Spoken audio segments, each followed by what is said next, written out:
안녕하세요, 이고은입니다. 지난 시간에 만약 여러분이 공간의 자유를 얻고 싶다면 가상세계 투자에 관심을 가져보시라고 말씀드렸는데요. 우리가 가상세계에 투자한다면 가상세계에서 우리가 늘려가야 할 자산은 무엇이 될까요? 우리가 현실 세계에서 투자할 때 우리는 투자의 공간편에서 말씀드린 것처럼 자산은 세 가지 기준으로 분류를 하죠. 현금 흐름의 크기, 돈 레버리지, 그리고 시간 레버리지. 그런데 우리가 공간의 자유를 위해서 투자를 할 땐 한 가지를 더 유념해서 봐야 하는데 그건 탈중앙화입니다. 그래서 앞으로의 투자 세계를 탈중앙화 정도 그리고 시간 레버리지를 기준으로 분류를 할 수 있습니다. 현실 세계에서 현금 흐름을 만들기 위해 내 시간 자산을 주로 이용하는 투자의 대표적인 사례가 바로 내 시간을 이용해서 돈을 버는 직장인 아니면 자영업자 이런 분들이겠죠. 그런데 만약 시간의 자유를 원한다면 우리는 시간 레버리지를 더 잘 활용할 수 있는 투자로 옮겨가야 합니다. 여기에 공간의 자유까지 원하신다면 나의 자산을 가상 세계에 투자하면서 여기에서도 시간 레버리지를 이용해야겠죠. 가상세계의 투자를 우리가 고려해 볼 때 아마 여러분 머릿속에 가장 먼저 이런 질문이 떠오를 거예요. 가상세계? 그걸 어떻게 믿을 수 있어? 인터넷에서도 아이템 복제 아니면 사기 이런 게 되게 많은데 심지어 이제 막 생겨난 지 얼마 되지도 않는 가상세계를 어떻게 믿고 우리의 소중한 자산을 늘려갈 수 있을까요? 가상세계에서는 블록체인이라는 시스템이 그 믿음을 지켜줍니다. 그래서 가상세계를 우리가 믿고 투자하려면 가상세계의 믿음을 담보해주는 블록체인의 원리를 우리가 잘 알아야 해요. 1980년대 논문에서 비잔틴 장군 문제가 처음 언급되었는데요. 비잔틴 제국의 여러 장군들의 부대가 한 성을 둘러싸고 있습니다. 이 장군들이 만약 동시에 이 성을 공격하면 승리할 수 있어요. 근데 문제는 서로 떨어져 있는 부대들이 동시에 공격하기로 하는 합의에 어떻게 이룰 수 있을까요? 장군 중에 한 명이 내일 새벽 5시에 같이 공격합시다 라고 전령을 보냈는데 어떤 장군은 그럽시다 라고 답장할 수 있고 이 중에 배신자가 있다면 그 배신자는 전령을 죽이거나 무시하거나 거짓 답변을 보낼 수도 있습니다. 이 장군들 중에서 배신자가 있는지 그리고 또 배신자가 누군지도 알 수 없는 상황, 인터넷에서 서로 누군지도 모르는 다수의 참여자가 합의를 이루어야 하는 상황과 똑같죠. 이런 상황에서 우리가 어떻게 합의에 이를 수 있을까요? 이 시스템을 최초로 구현한 것이 바로 비트코인입니다. 지난 영상에서 비트코인, 이더리움이라는 네트워크는 나라 역할을 하고 각 나라에서 통화 역할을 하는 것이 비트코인, 이더라고 했습니다.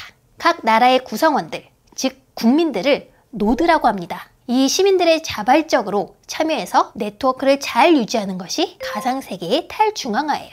그런데 이 노드들 중에서는 네트워크를 잘 유지하고 관리하려는 모범 시민도 있고 네트워크를 방해하고 사기치고 배신하려는 불량 시민들도 있을 거예요. 서로가 누군지도 모르고 각자의 의도도 모르는 상태에서 비트코인 나라, 이더리움 나라를 어떻게 잘 관리해 갈 수 있을까요? 이상적인 참여자에게는 당근, 즉 보상을 주고 불량한 참여자 또는 배신자에게는 채찍을 가해서 네트워크를 망가뜨리지 못하게 하는 거죠. 이런 합의 방식을 합의 알고리즘이라고 합니다. 합의 알고리즘의 구체적인 작동 방식은 굉장히 다양해요. 이 중에 가장 대표적인 방법이 비트코인의 방식인 작업 증명 방식이 있고 그리고 이더리움의 방식인 지분 증명이 있습니다. 먼저 비트코인이 사용하는 작업 증명 방식에 대해서 알아보겠어요. 작업 증명은 말 그대로 작업을 했다는 걸 보여주는 건데요. Proof of Work, 이걸 줄여서 POW라고도 합니다. 우리가 시간과 돈을 쓴다는 것은 의미 있는 에너지를 쓰는 거라고 했죠. 네트워크에 참여하는 노드들이 각자 시간과 돈, 의미 있는 에너지를 써서 작업을 열심히 해서 했다는 걸 증명하면 비트코인이라는 당근을 줍니다. 이걸 우리가 채굴이라고도 표현하죠.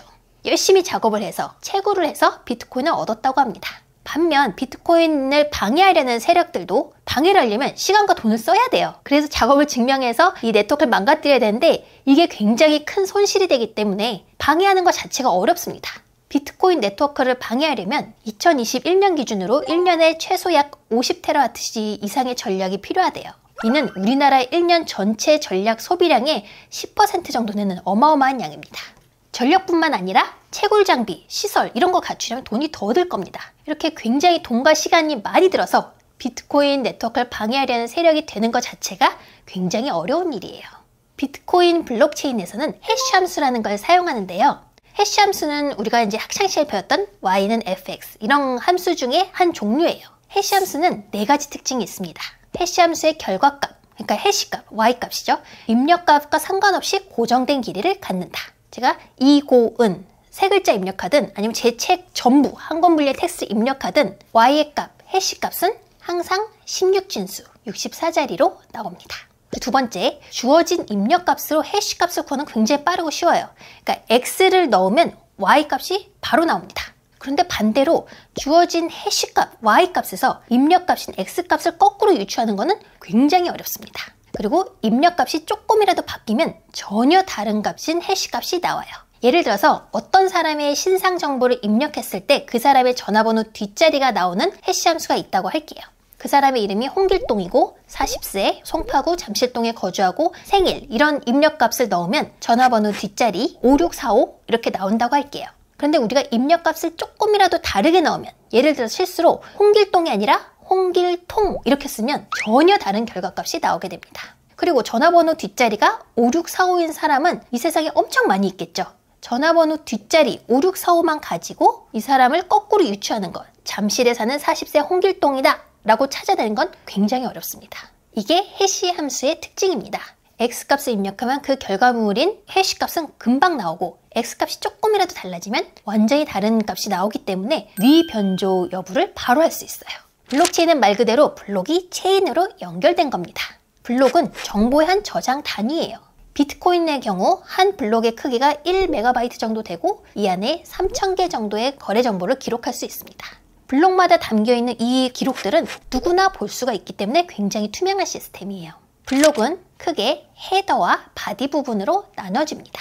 블록 바디에는 수많은 거래 정보가 적혀 있고 블록 헤드에는 블록을 설명하는 정보가 있는데 여기서 중요한 거는 거래 정보 해시값, 이전 블록 해시값, 그리고 논스, 임시값입니다. 거래 정보 해시값은 거래 정보들을 모아서 해시 함수에 입력하면 거래 정보 해시값을 얻을 수 있습니다. 해시 함수의 특징, 입력값을 넣으면 해시값이 바로 나온다. 그래서 우리는 거래 정보 위변조를 바로 알 수 있죠. 만약에 해시값이 다르게 나오면 거래 정보 어딘가가 위변조된 거예요. 두 번째로 이전 블록 해시값은 각 블록들을 연결해 줍니다. 이전 블록의 헤더 정보를 이용해 해시값을 구하고 그걸 다음 블록에 기록함으로써 이 블록들이 서로 연결선상에 있다는 걸 증명하는 거예요. 논스는 작업 증명하는 채굴자가 찾으려고 하는 목표입니다. 비트코인의 채굴을 요약하면 해시값이 있는 어떤 구역의 땅을 파서 논스값을 구하고 신받다 이거 외치는 거예요. 이 블록의 해시값은 헤더의 해시값에 논스를 붙이고 해시함수를 2번 적용하는 건데 그런데 여기서 논스는 미지수예요. 모릅니다. 해시함수의 세 번째 특징이 여기서 사용됩니다. 입력값이 있으면 해시값을 쉽게 구할 수 있지만 해시값에서 x값, 입력값을 거꾸로 유추하는 건 굉장히 어렵다고 했죠. 입력값인 논스가 정해져 있지 않기 때문에 특정한 조건 해시값을 내놓는 논스값을 구하기 위해서 비트코인 채굴 장비들이 엄청난 연산을 수없이 반복하는 거예요. 비트코인 시스템이 채굴의 난이도를 2주마다 결정을 하고 결정된 난이도에 맞춰 해시값의 범위를 결정합니다. 비트코인에서 작업을 한다는 건 이 논스 값을 끝없이 넣어서 해시함수 돌려보고 한 번 넣어보고 돌려보고 이걸 끝없이 반복하는 거예요. 그러다가 운 좋게 0이 19개로 시작하는 해시값을 구했다면 가장 먼저 신받다를 외쳐야 하고 그러면 어느 정도 시간이 지나서 다른 노드들도 문제없네 라고 인정을 해주면 이 채굴자에게 BTC, 비트코인이라는 보상이 주어지는 게 채굴이에요. 현재 전 세계에서 비트코인을 얻기 위해 채굴하는 컴퓨터 장비들이 어마어마하게 많기 때문에 이 중 누군가가 논스 값을 가장 먼저 구했어 라고 해도 지구 저편에서 또 다른 누군가가 거의 동시에 논스 값을 구할 수 있겠죠. 이때 채굴의 보상인 비트코인은 누구한테 갈까요? 내가 채굴해서 비트코인을 얻었다고 했는데 다른 누군가가 또 소유권을 주장하면 우리는 비트코인 시스템을 믿을 수 없게 됩니다. 한 자산의 소유자가 여러 명이 되는 문제를 이중지불 문제라고 해요. 현실 세계에서는 중앙화된 권력기관이 이 문제를 해결합니다.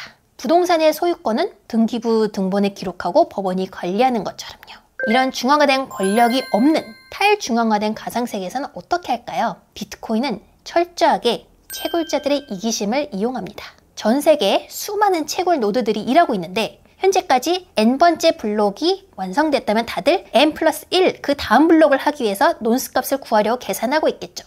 이때 누군가 최초로 논스 값을 찾고 신받다를 외쳤어요. 그럼 옆에 다른 노드들이 그게 맞나? 라고 한번 검증해 봅니다. 해시함수의 특징, 입력값을 넣었을 때 해시함수는 쉽고 빠르게 나오기 때문에 검증하기도 쉬워요. 아 맞구나. 그러면 그 노드들은 재빨리 n+1이 완성되었구나. 그럼 난 빨리 그 다음 블록 n+2 블록을 만들려고 또 논스값을 구하려 막 하겠죠. 그런데 어떤 다른 노드가 그걸 모르고 n+1 블록을 또 하나 연결했어요. 그럼 블록체인이 두 갈래로 나뉘게 됩니다. 이거는 꽤 자주 일어나는 일이에요. 그런데 비트코인 시스템에서는 가장 긴 블록 외에는 버려집니다. 블록체인이 여러 갈래로 나누어지더라도 가장 긴 블록체인이 살아났기 때문에 좀 더 짧은 블록에 가서 시간 낭비를 하지 않겠죠. 그래서 나중에는 전격 체인 또는 주류 체인이라고 불리는 한 줄의 블록체인만 남게 됩니다. 이처럼 비트코인이란 보상을 받는 일은 경쟁이 굉장히 치열해요. 보상을 얻기 위한 경쟁이 치열하기 때문에 반대로 이 블록체인에 잘못된 정보를 남기는 것조차도 쉽지 않습니다. 블록체인 시스템이 개인들의 이기심을 이용해서 어떻게 탈중앙화 방식으로 이게 잘 운영될 수 있는지를 이해를 하려면 블록체인 시스템이 가지는 가치를 믿을 수 있고, 그렇다면 더 나아가서 비트코인 시스템의 법정 화폐라고 할 수 있는 BTC를 믿고 투자해 볼 수도 있겠죠. 이처럼 블록체인 시스템이 어떻게 이뤄지는지를 이해하는 걸 중요합니다. 그런데 나는 가상세계 투자하고 싶은데 그런 기술적인 거는 모르겠어 라고 하시는 분들이 많으실 텐데요. 저도 문과생 출신으로 이게 쉽지 않아요. 그래서 저도 깊은 기술은 모릅니다. 하지만 투자의 관점에서 우리가 최소한 그 자산을 믿고 투자하기 위해서 알아야 할 부분들, 자산의 특징, 이런 부분에 대해서는 여러분들도 공부를 꼭 해보시기를 바랍니다. 다음 시간에는 가상세계에서 두 번째로 큰 나라 이더리움에 대해서 말씀을 드릴게요. 고맙습니다.